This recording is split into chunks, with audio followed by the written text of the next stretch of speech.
Hi guys, and welcome to a Hector Lecture guide to the first boss of the new Criterion dungeon, Another Sil'dihn Subterrane. This is Silkie. The only positions you need to pre-agree for this fight are basic spread positions. These should be on cardinals. It doesn't matter who's where, but tank should probably be north just as standard. You also should be aware of the following basic mechanics that will occur throughout the entire fight. Anytime Silkie's tail is green or arrow, this is going to be a donut-shaped attack. Be warned, this in, or donut, or dynamo, whatever you want to call it, is smaller than the boss's hitbox. It aligns about with the boss's inner hitbox, so be careful that you don't get clipped. Anytime that Silkie's tail turns blue and icy, this is a plus-shaped attack. And anytime that Silkie's tail is yellow or electric, this is going to be an X-shaped attack. These are all based off of where Silkie is facing, so if Silkie's facing a different direction, they're obviously not going to hit in the same spot. Another version of these come with a line stack. This is the slippery soap version of this. If you get the green line stack version, everybody should stack in front of that player, but be aware that this comes with a knockback, followed by the donut. This can be immune if you'd like. If instead you get the slippery slope line stack with the ice element attached, everybody needs to stack in front of the affected player, but needs to stay moving to avoid a deep freeze that causes heavy damage and will likely kill the players. An easy way to approach this is to just have all your players jumping while waiting for this to go off. You just need to be moving the second the cast bar finishes. Don't forget to dodge out of the plus-shaped AoE that will come out afterwards. Finally, if Silkie's tail goes yellow and electric, the line stack variant of this, everybody should stack in front of the player, but very near to the boss. Everybody's going to get a debuff that causes them to explode in a small electric AoE afterwards, so we just need to spread while we dodge the X attack afterwards. This is what those spread positions at the beginning were for. As long as you go to separate spots, this is very easy to dodge each other. The fight begins with the boss casting Fizzling Suds. This just makes their tail electric. Shortly afterwards, they cast Soaps Up, and they use the electric to explode in an X-shaped attack. As long as you're not an Enter Cardinals for the start of this fight, there's no mechanic. Dust Bluster is a knockback that's centered on the middle of the arena. You can just knockback immune this, or ride the knockback, preferably diagonally to avoid any chance of going into the wall and picking up a dot. Then we get the boss's first cast of Fresh Puff. Anytime they cast this, you get little mops that fall onto the floor. 3 of them will fall, and they each have an element. You can ignore this for now. The boss will cast Bracing Suds and make its tail green. Stack behind the boss for Squeaky Clean. In Squeaky Clean, the boss is going to do 2 hits in front of them, followed by a third hit that hits to either their left or right side. All you need to do is look at which side the boss flops its body onto first. In this case, the boss has flopped its body onto the right side, so the whole party is going to dodge right. As the boss is doing its little sweep attacks, this will change any of the mops it hits to the green element. As a result, 2 of the mops will always become green. This is a problem. If you ever have 2 donuts go off at the same time, it's essentially guaranteed you'll get hit by one, so we need to change one of these to not be green. To figure out which one, look at the remaining mop. In this case, it's yellow. Think about the attack that's going to give off. This attack is going to be aiming at one of the 2 green mops. Whichever one it's aiming at, that's the one we do our next mechanic towards. So in this case, it's the northern mop. Every player should move over in that direction. The boss casts Chilling Suds and turns its tail icy, blue.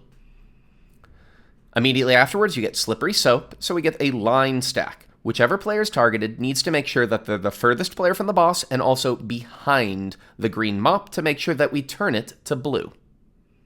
Make sure to stay moving. And finally, don't forget to dodge the plus-shaped AoE. If you've done this all correct, this next bit's quite simple. Eventually, move over towards the green mop. The tank is going to get targeted with Carpet Beater, which is a tank buster. Mitigate this and also make sure that you move the boss over to the green so that everybody can keep uptime while we're waiting for the green mop to explode. Shortly afterwards, the boss casts Soaping Spree and be well inside the boss's hitbox on top of that green mop so that you can make sure that you don't get hit by any of the attacks. All 3 mops explode at once, and you should be safe. This is followed by Total Wash. Total Wash is a hard-hitting raid wide that comes with a pretty spicy bleed. You can skip this bleed with proper shielding and mitigation. It takes significant shielding and mitigation to accomplish this, so you might want to decide whether or not it's worth it to just heal through the bleed, or to use a lot of your mitigation and shielding resources on this first one, as the next one will be coming up less than 2 minutes later. However you deal with Total Wash, the boss will now cast either Chilling Suds, turning its tail blue, or Bracing Suds, turning its tail green. The reason I show you these AoEs, they don't go off for a very long time, but they give us an idea of where the safe spot will be for this next mechanic, either in the corner for blue or in the middle for green. This next mechanic is probably the hardest one in the fight, so I'm going to show you all 4 possibilities, starting with the easier ones, which are if there's Bracing Suds and the boss turns its tail green. Fresh Puff spawns 4 new mops. 2 will always be blue, 2 will always be yellow, and the blues will always be opposite each other, as will the yellows. These can either all spawn on cardinals or on intercardinals. However they spawn, here's how they work. They will start to tether each to a random player. Let me break this down with just one player. After a set amount of time, these mops are going to jump in the direction of that player a set distance. Because the distance they jump is always exactly the same, if you stand right next to the mop will just leapfrog over you, and you don't have to worry about dodging this little AoE at the end. After some time passes, the boss is going to set off all of the mops, and they explode based on where they've landed. Now, one thing that makes this tricky is the mops turn to face whichever direction you send them. If you send them a cardinal direction, so up, down, left, right, there's no issue, they just hit the way you'd expect them to. But if you send them diagonally, they actually rotate, and therefore their AoE goes off diagonally as well. We can take advantage of this, but most of the time we're going to try to not send them diagonally to avoid it. For the green pattern, where the boss's tail is green, the general idea is this. You want to make sure that all of your yellows end up on cardinals and all your blues end up in corners. However you want to accomplish this, there's tons of different ways to do it, but this is the simplest way to keep the middle empty and free. So if they happen to spawn on cardinals, your yellow players already have orbs on cardinals, so they just send them directly out towards the edge. Your blue players aim them towards any of the near corners. It doesn't matter which one. As soon as they've been sent, stack up in the middle, the boss casts Soaping Spree, and everything goes off at once, including the boss's donuts. If instead it's green, but the orbs spawn on the intercardinals. Blues, they're already in the corner, so you want to keep them in the corner, however, don't send them diagonally. That'll rotate the blue AoE, and it'll go straight through middle and kill everyone. Instead, just send it out to the edge, but vertically or horizontally. Yellows, send it to their nearest cardinal. Once again, it does not matter which cardinal or corner you send it to.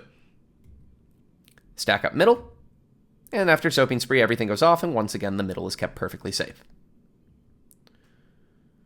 Now, if the tail is blue instead, this means that we need to keep at least one corner safe. There are, again, lots of different ways to approach this. I'm just showing one possibility that I found intuitive. For this method, if they spawn on intercardinals, you want to send everything directly out diagonally. What this will do is it'll mean that the corners near to the yellow orbs are always going to be safe. So in this case, yellow orbs are on 1 and 3, so the 1 and 3 squares are going to be safe at the end. All 4 of these AoEs are going to be rotated, but they happen to rotate perfectly to make sure that 1 and 3 are safe. If the yellow orbs had been on 2 and 4 instead, 2 and 4 would have been the safe spot. It's always in front of the yellow orbs for this. If instead they spawn on cardinals, my preferred method is to have blues just send their orbs directly out, while yellows send theirs in a clockwise fashion. So yellows go to the nearest corner, but they send them clockwise. You can't have your yellows go just any old direction, otherwise they're going to not leave any of the corners safe. If done correctly, the safe spot will always be where there are not a yellow orb. Go to the other corners, in this case 1 and 3. Everything goes off, and once again you've got a nice big safe spot. There are other ways to do this, possibly ways to simplify this down, but they make the safe spots tighter, so just decide with your group how you want to deal with this mechanic. Afterwards, the boss casts Slippery Soap. This is going to be with a random element, in this case the boss has chosen blue. Deal with this line AoE the same way that you did previously. Don't forget to dodge the following attack for whatever element it is. You get your next Total Wash to heal and mitigate through. And we move on to Fresh Puff 3. This time the boss spawns down 8 mops, all with a mixture of different elements. No need to even bother looking at them yet, because before any of them go off, the boss will cast Eastern Ewers and spawn 3 water jugs that you might recognize from the Ivalice raids. These are going to go down from north to south across the arena, and they're going to just wash away the element for 6 of these mops. When the boss casts Soaping Spree, now you're just dodging the final 2. So this could be green-yellow, yellow-yellow, blue-yellow. Just look at the orbs that you have and find a safe spot that allows you to dodge the combination of their 2 AoEs. If there's ever a green, you stack on the green. The boss will then cast Chilling Suds, turning its tail blue, and then target the Tank Buster with Carpet Beater. Your tank needs to go all the way out on either the east or west edge. It doesn't matter which one you choose, but you should probably focus on whichever one is closer to the tank so they can keep maximum uptime. Have the rest of your group go towards the other edge of the arena, as the boss will follow this immediately with Slippery Soap and target a line AoE at one of the players. That player needs to make sure that the boss dashes through all 6 of the remaining mops, so make sure they go all the way out, and don't forget that every player needs to stay moving, and needs to dodge the plus-shaped AoE at the end. Immediately have your tank pull away from all of the blue orbs. They're all going to go off at the same time in a second, so pull the boss away so that the boss is not vertical or horizontal with any of these blue orbs. The boss will always power itself up with a green orb element, and Soaping Spree will go off at the same time as the blue orbs, so be inside the boss's hitbox and you're good. We now get a Dust Bluster that targets the north of the arena. Once again, this can be knockback immune. The boss casts Bracing Suds, giving it the green element, and we get our final Fresh Puff. This always spawns down 4 blue mops, all in a vertical line across from middle to the southern edge of the arena. These will tether all to a random player. And the general principle is the boss is going to shortly cast Squeaky Clean and try to turn them green. If any of them turn green, we've got 2 donuts and we've got a problem. You're going to likely wipe. So we need to make sure that these all dodge the Squeaky Clean attack. There are 2 main ways of doing this. I'm going to show you the first, which is the most common method I've seen, which is just you find the orb you're tethered to.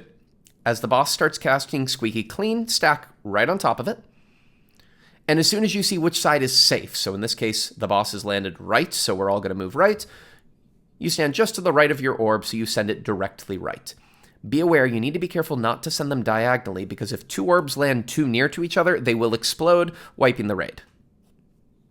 As Squeaky Clean goes off, the orbs will jump just before the final hit, and dodge this hit so they don't turn into the green donut AoEs. Afterwards, you just stack on the boss, making sure you're not in line with any of the blue AoEs, and you dodge both the donut and the blue AoEs at the same time. There is an uptime strat for the same mechanic.